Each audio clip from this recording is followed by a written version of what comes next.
Bienvenue à tous, vous êtes sur France 24, l'actualité de ce jeudi, journée de grève et de manifestation en France à l'appel de tous les syndicats, une grève pour la défense de l'emploi, des salariés, du pouvoir d'achat. De nombreux secteurs sont mobilisés, les transports, les écoles, les hôpitaux, à la mi-journée des perturbations mais pas de paralysie. À Paris, une manifestation va partir dans quelques minutes de la place de la Bastille, direction l'Opéra. Nadia Charby suit pour nous le cortège. George Mitchell est arrivé à Ramallah en Cisjordanie où il va rencontrer le président de l'autorité palestinienne Mahmoud Abbas. L'urgence aujourd'hui pour l'émissaire de Barack Obama, c'est de sauver la trêve, une trêve mise à mal ces derniers jours. Et puis à Madagascar, journée ville morte à Antananarive à l'appel du maire de la capitale, devenu la figure de proue de l'opposition. Journée ville morte pour protester contre les violences de ces derniers jours qui auraient fait au moins 80 morts selon Paris. C'est la première grosse mobilisation depuis le début de la crise économique qui frappe la France avec ces vagues de licenciements. Les salariés, à l'appel de tous les syndicats, se mobilisent ce jeudi pour défendre l'emploi et le pouvoir d'achat. Pour le moment, je vous le disais, des perturbations, mais on est loin de la paralysie. Quelques chiffres dans l'éducation. Selon le ministère, il y aurait près de 48% de grévistes dans le primaire et 28% dans le secondaire. Dans la fonction publique, il y aurait 23% de grévistes, 37% à la SNCF. Ça, c'est pour les chiffres officiel. Dans les transports, il y a des difficultés, je vous le disais, mais pas de paralysie. Thomas Dudinski a suivi pour nous un usager. Reportage. Nous sommes en gare de Val-de-Fontenay, un quartier né de l'expansion des banlieues de Paris grâce au RER. Nous y rencontrons Elisabeth, comptable dans une entreprise de restauration à Paris. Comme des milliers d'autres utilisateurs des transports en commun, elle est bloquée sur les quais. Je suis prête à attendre une heure s'il le faut, parce qu'il faut que j'aille travailler de toute façon. Donc j'attends, ce qui viendra, viendra, j'arriverai à l'heure que j'arriverai. Mais enfin c'est ennuyeux pour les travailleurs quand même, parce que franchement, il y a beaucoup trop de grèves. 3 quarts d'heure plus tard, un train arrive enfin. À l'intérieur, même si l'on ne condamne pas les grèves, il y a de l'amertume. Je suis pas contre les grèves, mais je suis contre le fait de prendre en otage les usagers.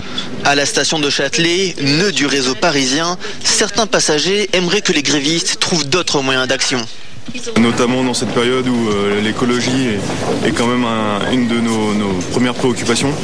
Et empêcher les gens d'aller travailler avec les transports en commun, c'est quand même dommage. Et d'autre part, c'est toujours les catégories les plus fragiles de la population qui en pâtissent, les banlieusards qui habitent loin. Avec seulement un RER sur 5, les quais auraient pu être noirs de monde, mais ils ne sont pas vraiment chargés. Les utilisateurs habituels ont trouvé d'autres moyens de locomotion qu'au voiturage en tête. Plus de 200 manifestations sont prévues aujourd'hui à travers toute la France. Nous allons voir des images en provenance de Marseille, voilà, dans le sud de la France. Les Marseillais qui se sont mobilisés en masse. Les syndicats parlent de plus de 300 000 personnes dans les rues, plus de 20 000 selon la police. Et puis à Paris, eh bien, un cortège va partir d'un moment à l'autre de la place de la Bastille, direction l'Opéra. Nadia Charby est dans le cortège. On va la retrouver à la fin de ce journal. Et vous voyez ici le parcours de la manifestation. Hier au Caire et à Jérusalem, aujourd'hui à Ramallah en Cisjordanie, George Mitchell va s'entretenir tout à l'heure avec le président de l'autorité palestinienne Mahmoud Abbas. Il est arrivé, George Mitchell, à Ramallah. Il ira tout à l'heure donc à la Moukata, la présidence. L'urgence aujourd'hui pour l'émissaire de Barack Obama, c'est de sauver la trêve, une trêve mise à mal ces derniers jours. Deuxième tir de roquette en 2 jours. La trêve à Gaza semble le feu. Israël promet de riposter systématiquement et sans retenue. En réponse à la première attaque, l'aviation israélienne a déjà détruit une fonderie proche de Rafah, censée être une fabrique d'armes du Hamas. Les efforts de George Mitchell ne parviennent pas pour l'instant à freiner ce retour aux violences. L'émissaire américain ne peut que demander le respect des accords passés. La consolidation du cessez-le-feu est absolument cruciale. Les hostilités doivent cesser, tout comme la contrebande. Les points de passage doivent par ailleurs être rouverts sur la base des accords de 2005. Rouvrir les points de passage, pas question pour l'instant, a répété mercredi le Premier ministre israélien Ehud Olmert. Israël exige toujours auparavant un arrêt des tirs de roquettes. Alors que la trêve vacille, le ministre de la Défense Ehud Barak a annulé un déplacement aux États-Unis. Il affirme que l'armée se tient prête.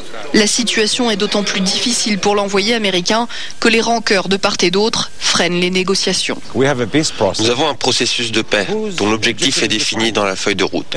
Mettre fin à l'occupation israélienne débutée en 1967.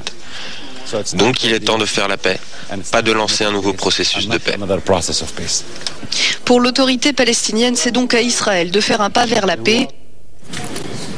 Et c'est de Davos où se tient le Forum économique mondial que Ban Ki-moon a lancé tout à l'heure cet appel en faveur des Palestiniens. L'ONU a besoin de plus de 600 millions de dollars, a dit le chef de l'ONU. Le président israélien également présent à Davos affirme lui soutenir l'initiative de Ban Ki-moon. Vous voyez ici Benjamin Netanyahou.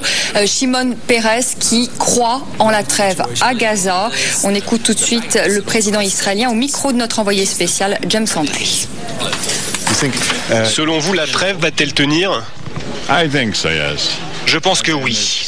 Pour l'instant, nous sommes dans une période de transition et elle va sans doute durer plusieurs jours. Mais j'espère qu'au final, la raison va l'emporter et que la paix va s'imposer pour tous. Ban Ki-moon a lancé un appel afin de récolter 613 millions de dollars pour reconstruire la bande de Gaza. Quelle est votre réaction ? Ça me va très bien.